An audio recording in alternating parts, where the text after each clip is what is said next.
안녕하세요. 저는 가정의학과 전문이고요. 치유미 가정의학과 의원을 운영하고 있는 박재선 원장이라고 합니다.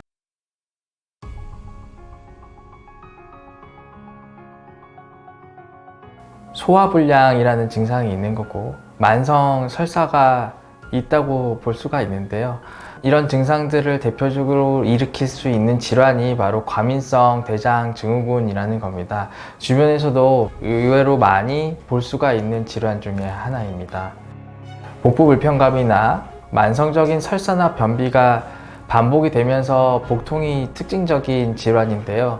특히 스트레스에 예민한 장을 가지신 분들이 과민성 대장증후군으로 진단될 확률이 높습니다. 여러 가지 타입이 있는데요. 과민성 대장증후군은 크게 설사가 많은 경우 설사형, 변비가 주증상인 경우 변비형, 그리고 설사와 변비가 반복되는 경우 혼합형이라고 하고, 이렇게 분류가 안 되는 경우를 분류가 안 되는 이제 그 밖에 A형으로 분류를 할 수가 있습니다. 복부 팽만감이라든지 설사, 변비 이런 증상 외에도 불안감이나 이제 우울감 같은 이제 정신적인 멘탈적인 면에서 증상을 느끼는 분들도 꽤 있고요. 그 외에 이제 생리통이라든지 두통 같은 다른 신체적인 증상을 같이 갖고 있는 경우들이 꽤 있습니다. 과민성 대장증후군의 증상은 명확하지가 않습니다. 하지만 장내 세균 불균형이 50% 정도에서 동반된다고 하는데요. 장내 세균 불균형이란 소장이나 대장 속에 이제 나쁜 세균이 좋은 세균에 비해서 더 많이 증가하는 경우를 일컬는데요. 이런 경우가 약 50%가 동반이 되기 때문에 관련 인자라고 알려져 있습니다. 과민성 대장증후군을 앓으시는 분들은 생활에 되게 불편감을 느끼시는 분들이 있고 삶의 질이 떨어져 있는 경우가 많은데요. 예를 들어 보면 고속도로를 좀 타게 되면 주변에 화장실을 이제 쉽게 구할 수 없는 환경이기 때문에 그거에 대한 이제 불안감을 갖고 사시는 분들이 있고, 수험생의 경우는 이 과민성 대장증후군은 스트레스를 받으면 더 악화되는 게 특징인데, 예를 들어서 시험을 준비하고 있거나 심지어 시험을 보는 동안 복통이 오거나 장 트러블이 온다든지 해서 또 그런 거에 대한 이제 예기 불안이 있기 때문에 생활의 불편을 호소하시는 경우들이 있고요. 그리고 과민성 대장증후군 중에 특히 설사형이나 변비형은 컨디션 저하랑도 연관이 되거든요. 그래서 삶의 질이 떨어져 있는 경우들이 많은데, 특히 설사형 같은 경우는 몸속에 수분이 좀 빨리 빠져나가는 경향이 있고 비타민, 미네랄도 같이 좀 결핍까지는 아니라도 부족으로 가는 경우들이 많기 때문에 이런 것들이 합쳐져서 삶의 질이 저하되는 질환입니다. 그래서 치료를 꼭 하시는 거를 권해드립니다. 과민성 대장증후군은 저희 병원에서는 여러 가지 검사를 하게 되는데요. 일단 자율신경계 검사라는 게 있습니다.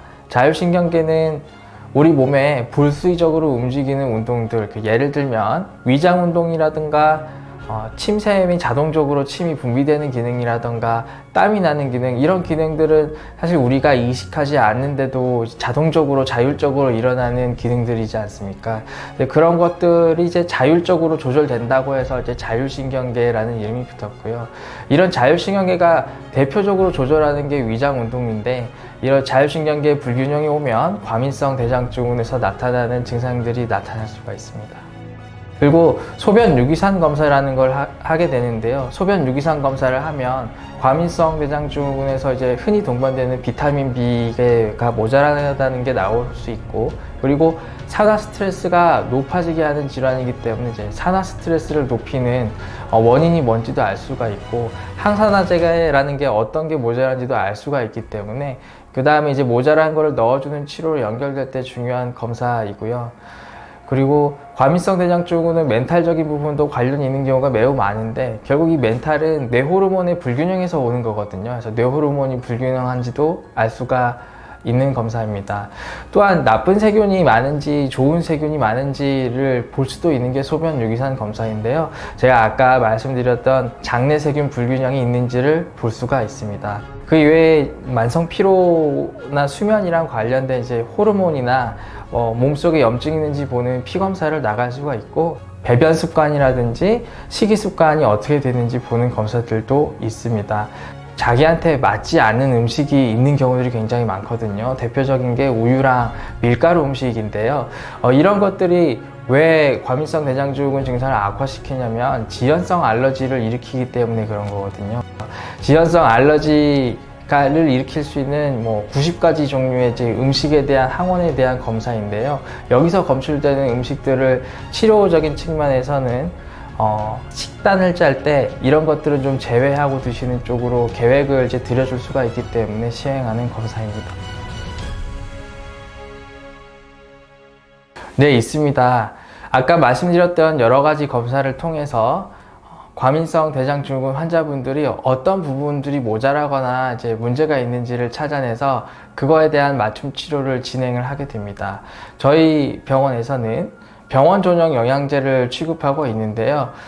시중에서는 구할 수 없는 양질의 성분을 이용해서 병원 전용 영양제를 맞춤 치료에 사용을 하고 있고요.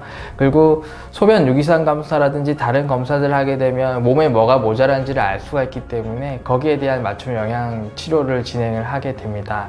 그 이외에 과민성 대장증후군에 동반된 다른 질환이 있는지를 찾아내게 된다면 거기에 대한 약물 치료도 가능할 거고, 식단 계획에도 이제 지연성 알러지 검사를 하게 되면 몸에 안 맞는 음식이 뭔지 알 수 있기 때문에 거기에 대해서 구체적으로 식단 계획에 응용해 볼 수가 있겠습니다. 과민성 대장증후군의 이제 여러 가지 악화 인자 중에 스트레스가 있는데요. 스트레스에 예민한 분들이 굉장히 많으시거든요. 그래서 이런 스트레스에 견디는 능력을 키워주는 그런 이제 치료를 병행을 하게 되고요. 그리고 과민성 대장증후군에 맞지 않는 음식을 찾아내서 일정 기간 동안 그 음식을 금식을 하고 그동안 나빠진 장의 문제들을 바로잡아 줄 수 있는 치료들을 진행을 하고 있기 때문에 그 치료를 진행하고 그 다음에 그런 효과가 유지될수록 하는 치료를 진행을 하면 어느 정도 예방이 됩니다. 평상시에 원인 모를 복통과 반복적인 배변 장애가 생기는 경우에 괴로워하시는 분들이 많은데요. 이런 경우에 그냥 방치하지 마시고 치유미 가정의학과에 들려서 본인의 문제가 어떤 문제가 있는지 알아보고 거기에 따라 치료하는 체계적인 치료를 받아보시는 건 어떻습니까? 받아보시기 바랍니다. 네네. 네, 둘 중에 하나 쓰세요. 어떻습니까?